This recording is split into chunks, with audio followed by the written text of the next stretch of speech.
Okay, இப்ப நாம கண்டினியூவஸா பார்ப்போம்.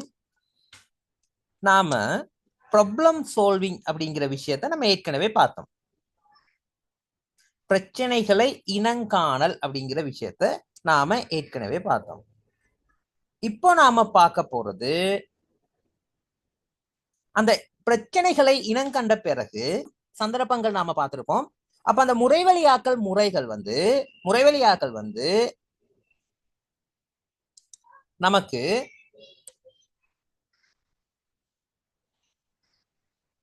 இந்த முறைவழியாக்கலுக்கான ஒரு படத்தை போட்டு வைக்கிறதுக்கு நாம பயன்படுத்துறது எப்படின்னு பார்க்க போறோம். அதாவது ஃப்ளோ. அப்ப அந்த முறைவழியாக்கங்களுக்கான பாய்ச்சற்கோட்டு படம் போடுற முறைதான் இப்ப நாம பார்க்க போறோம்.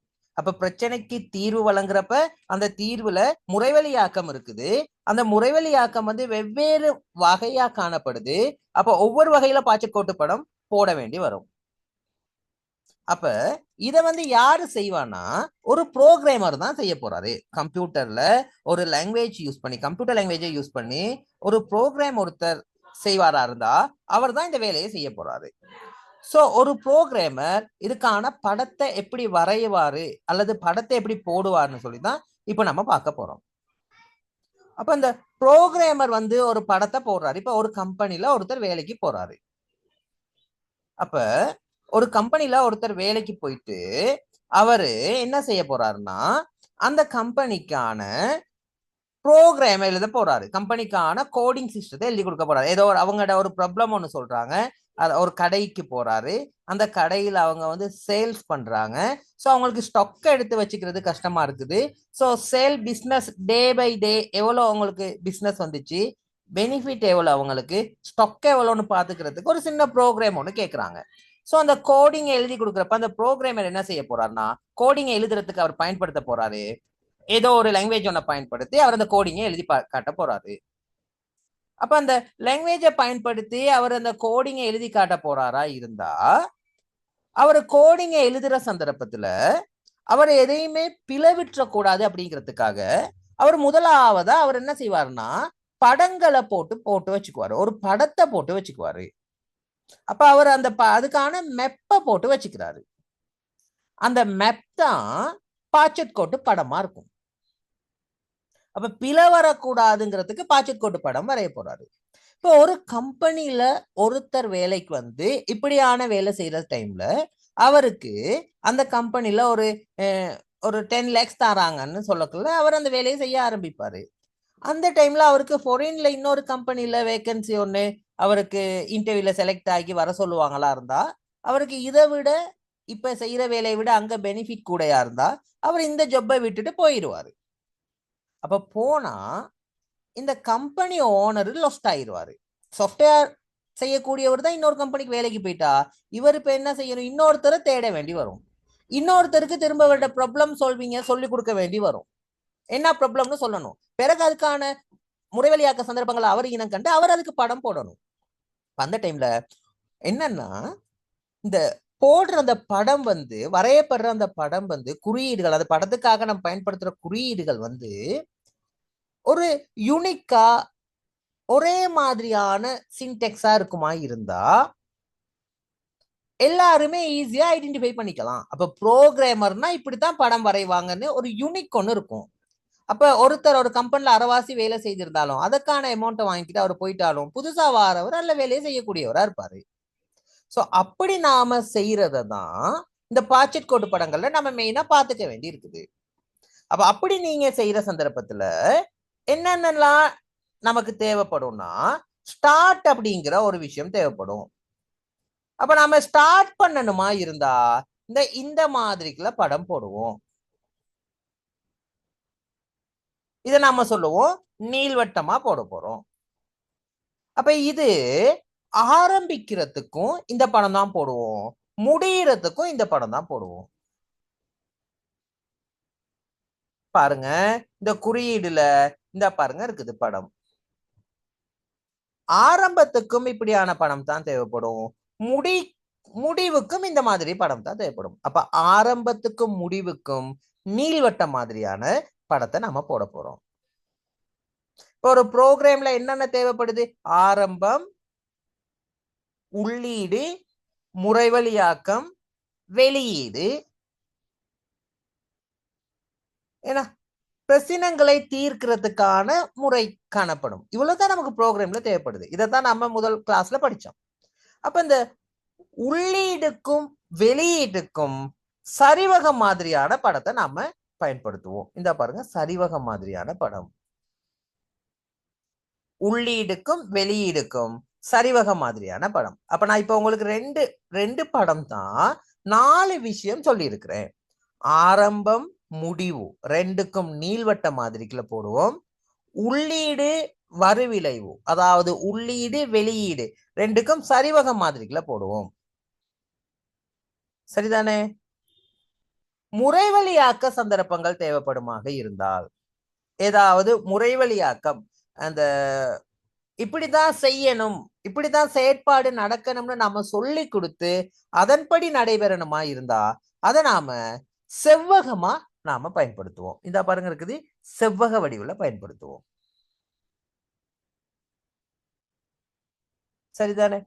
ஆரம்பத்துக்கும் முடிவுக்கும் ஒரு வகையான படம் நீள்வட்டம், உள்ளீட்டுக்கும் வெளியீட்டுக்கும் சரிவகம், முறைவழியாக்கத்துக்கு செவ்வகம். ஞாபகத்துல வச்சுப்பீங்க. அடுத்ததான் இருக்குது தீர்மானம் மேற்கொள்ளும் சந்தர்ப்பத்துல. இப்ப நாம சொல்றோம் 5 விட சின்னதா இருந்தா மாத்திரம் வெளியீட்டாக வரணும்னு சொல்றோம். யோசிப்போமா இருந்தா, கேட்போமா இருந்தா, எதிர்பார்ப்போமா இருந்தா, அன்னைக்குல ஒரு முடிவுக்கு வரணும்.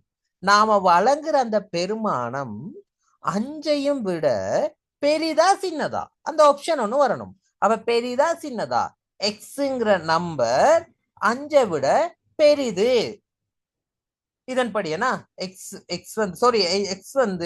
அப்படிங்கிற நம்பர் 5ஐ விட என்ன இருக்கு, சிறிது. இதுதான் இதன் அவுட்புட்டா நமக்கு கிடைக்க போகுது. அப்ப நமக்கு இந்த டைமண்ட் ஷேப்ல நமக்கு கிடைக்க போகுது. எப்படி? இந்த கண்டிஷன்ஸ், நாம வழங்குற அந்த செயல், இஃப் கண்டிஷன், அதாவது நாம அந்த அந்த கேள்வி, எம்மால் கேட்கப்படுற அந்த கேள்வி, அந்த கண்டிஷன்ஸ், இப்படி எல்லாம் நம்ம அதுக்கு பேர் சொல்லலாம். என்ன அது? பெற்று விளைவு உண்மையாக வருமா இருந்தா ஆம்னு சொல்லுவோம். இல்லை, உண்மையான விலை வரலன்னா பொய்ன்னு சொல்லுவோம். இப்ப இந்த கணக்குப்படி எக்ஸ நான் சொல்றேன், 4ன்னு சொல்றேன். அப்ப இந்த கண்டிஷன் உண்மையா பொய்யா சொல்லுங்க பாப்பா எனக்கு. 5 பெரிது எக்ஸிலும், இந்த கண்டிஷன் உண்மையா பொய்யா? எக்ஸ் 4ஆ இருக்கிற சந்தர்ப்பத்துல கண்டிஷன் சரி. என்ன கண்டிஷன்? சரி, உண்மை. அப்ப சரியா முடிய போகுது. அப்ப சரிங்கிறதுக்கு இதுக்கான ஒரு விட வரும். இல்லைக்கு விட வேற விடதான் வரப்போகுது. இந்த கண்டிஷன் இல்ல. இதே எக்ஸ் 41 இருந்தா இந்த கண்டிஷன் சரியா பிழையா? ஓம். அப்ப சரியோ பிழையோ அந்த 2 ஆப்ஷனை மட்டும்தான் நம்ம பார்க்க போறோம். அப்ப சரியா இந்த கண்டிஷன் சரியா நடைபெறுது, இது உண்மை அப்படியா இருந்தா ஆம் அதுக்குள்ள நாம எழுத போறோம். இல்லைன்னா, நடைபெறலையா இருந்தா இல்லைக்குள்ள எழுத போறோம். இதுதான் இந்த தீர்மானம் மேற்கொள்ளல் அப்படின்னு சொல்லுவோம். அடுத்தது அடுத்தடுத்த செயல்பாடுகள் நடக்கிறத நாம தரவு பாய்ச்சல் திசைகள்ல காட்டுவோம். கீழ் நோக்கி நடக்குது, ஏன்னா எந்த திசை கூட நடக்குது அப்படிங்கிறத இந்த மாதிரிக்குள்ள நாம தரவு பாய்ச்சல் திசைகள்ல காட்டுவோம்.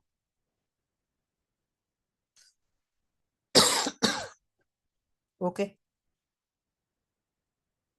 இதுதான் இந்த ஃப்ளோ சார்ட்ல பார்க்க வேண்டிய மெயினான விஷயம். இப்ப நாம சொல்றோம் ஒரு செவ்வகம் ஒன்றினுடைய பரப்பளவை காண வேண்டும் அப்படின்னு சொல்றோம். பரப்பளவை காணணும். இது 2 சென்டிமீட்டர், இது 4 சென்டிமீட்டரா இருக்குது. அப்ப இதன் பரப்பளவு நாம காணுவோமா இருந்தா நீளம் தர அகலம் நாம பார்ப்போம். நீளம் 4 சென்டிமீட்டர், அகலம் 2 சென்டிமீட்டர், அப்ப 8 சென்டிமீட்டர் வர்க்கம். இதுதான் இதோட பரப்பளவா இருக்கும். இத நாம படம் மூலமா வரைஞ்சு காட்ட போறோமா இருந்தா எப்படி நாம வரைவோம்னா, முதலாவது நீள்வட்டம் ஒண்ணு போடுவோம். ஆரம்பம் நீங்க எழுதுவீங்க, ஆரம்பம்னு எழுதுவீங்க. அடுத்தது உள்ளீடு நீங்க எழுத போறீங்க. இதுக்கான உள்ளீடு என்னவா இருக்க போகுதுன்னா, உள்ளீடு நீளம் சமன் என்னது, நீளம் சமன் என்ன. அடுத்த உள்ளீடு என்ன எழுத போறீங்கன்னா, அகலம் என்னன்னு எழுத போறீங்க. அப்போ ஒரே உள்ளீடுல எழுதினாலும் பரவாயில்ல, 2 உள்ளீடா எழுதினாலும் பரவாயில்ல. இத நான் எக்ஸ்ன்னு சொல்றேன், இத ஒய்ன்னு சொல்லுவனா இருந்தா, நீளம் எக்ஸ்ன்னு சொல்லுவீங்க, ஒய் அகலம் ஒய்ன்னு சொல்லுவீங்க. இது பாருங்க, அடுத்தடுத்து கீழே வர்றதால எரோமாக்கால கீழே காட்டி இருக்கிறேன். அப்ப அடுத்து முறைவழியாக்கம் எப்படி நடக்க போகுதுன்னா, இந்த போட்டுட்டு இந்த இடத்துல நான் எழுதி காட்டுறேன். இப்படி செவ்வகத்துல எழுத போறீங்க. செவ்வகத்தின் பரப்பு சமன் நீளம் தர அகலம். அடுத்த முறைவழியாக்கம் என்ன, செவ்வகத்தின் பரப்பு சமன் நீளம் அகலம் எத்தனை, நீளம் 4 சென்டிமீட்டர், அகலம் 2 சென்டிமீட்டர். ஒரே செவ்வகத்துக்குள்ளேயும் எழுதலாம், அடுத்தடுத்த செவ்வகம் போட்டும் எழுதலாம்.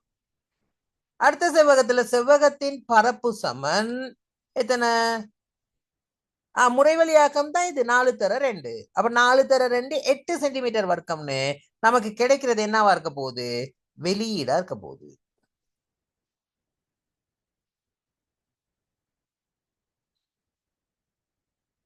செவ்வகத்தின் பரப்பளவு என்ன இருக்க போகுது, வெளியீடா இருக்க போகுது. இப்ப ப்ரோக்ராம் முடிஞ்சிருச்சு. சோ கீழே ஒரு எரோமார்க் ஒன்று போட்டுட்டு என்ன செய்வோம், முடிவுன்னு சொல்லி எழுதுவோம்.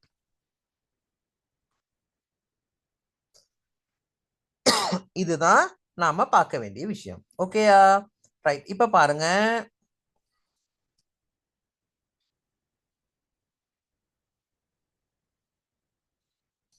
பாருங்க, மேற்படி குறியீடுகளை பயன்படுத்தி பழச்சாறு தயாரிப்பதற்கான பாய்ச்சற்கோட்டு படத்தை வரையும் விதம். ஆரம்பம், இதோ ஆரம்பம், ஆரம்பிச்சுட்டோம். முதலாவது விஷயம், முதலாவது இன்புட் உள்ளீடு என்ன செய்ய போறோம், பல்வேறு பழங்களையும் சீனிகளையும் பெற்றுக்கொள்ளல், அதான் உள்ளீடு. அடுத்தது முறைவழியாக்கம், பாருங்க செவ்வகமா இருக்குது, பழங்களை நன்காக கழுவுதல். அடுத்தது முறைவழியாக்கம், பழங்களை சிறு துண்டுகளாக வெட்டி கொள்ளல். அடுத்தது முறைவழியாக்கம், பழத்துண்டுகள் அனைத்தையும் பாத்திரத்தில் இடல். அடுத்தது முறைவழியாக்கம், சிறிதளவு சீனியை சேர்த்து கலத்தல். இப்ப நமக்கு கிடைக்க போகுது வெளியீடு, அவுட்புட், பழச்சாற்று நமக்கு கிடைக்குது, பழச்சாற்றினை பெற்றுக்கொள்ளல். இதுதான் நம்ம பார்க்க வேண்டிய முக்கியமான விஷயம். சரிதானே, ரைட். இப்ப இதுல உங்களுக்கு தந்திருக்கிற அடுத்த உதாரணத்தை பார்த்த மாதிரி இருந்தா,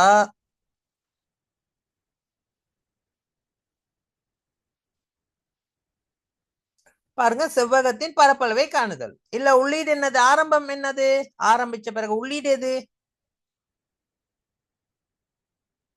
செவ்வகத்தின் நீளத்தை பெறுதல். இன்னொரு உள்ளீடு என்னது, செவ்வகத்தின் அகலத்தை பெறுதல். இதுல முறைவழியாக்கம் என்னவா இருக்கும், செவ்வகத்தின் நீளத்தையும் அகலத்தையும் பெருக்கணும். ரைட். வெளியீடா நமக்கு கிடைக்க போறது செவ்வகத்தின் பரப்பளவு. சரியா?